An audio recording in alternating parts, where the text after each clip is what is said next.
दंडवत प्रणाम। आज आपण आलेलो आहोत सिन्नरमधील श्री क्षेत्र खोपडी येथे। हे ठिकाण नाशिक शिर्डी हायवेच्या शिर्डीकडून आल्यास उजवीकडे आहे, तर माझ्या मागील बाजूस आपण पाहत आहोत ते नाशिक शिर्डी हायवेच्या डाव्या बाजूस आहे। हे ठिकाण सिन्नरपासून साधारणतः 15.5 किलोमीटर अंतरावर आहे। हे स्थान खोपडी गावाच्या पूर्वेस 1 किलोमीटर अंतरावर सिन्नर शिर्डी मार्गाच्या उत्तरेस पूर्वाभिमुख देवळात आहे। हे देऊळ श्री दत्त मंदिर या नावाने प्रख्यात आहे।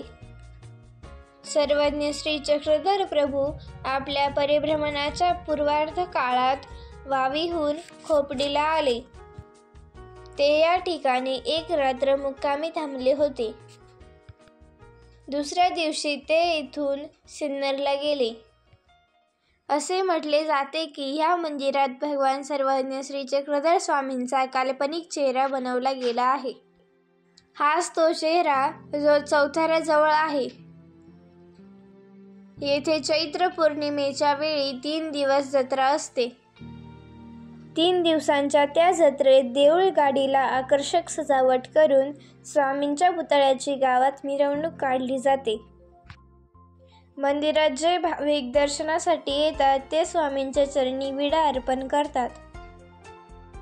त्या विड्यात दान, सुपारी, नागलीचे पान, नारळ, फळ या वस्तू असतात। मंदिर जास्त उंचीवर नसल्यामुळे तिथे कमी पायऱ्या आहेत, जेणेकरून वृद्ध आणि लहान मुलं सहजासहजी मंदिरात प्रवेश करू शकतात।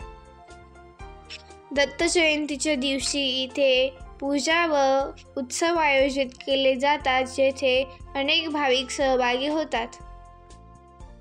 मंदिरात अभूतपूर्व शांतता असते। मंदिराच्या समोर भक्तांच्या विश्रांतीसाठी भक्तनिवास बांधलेला आहे।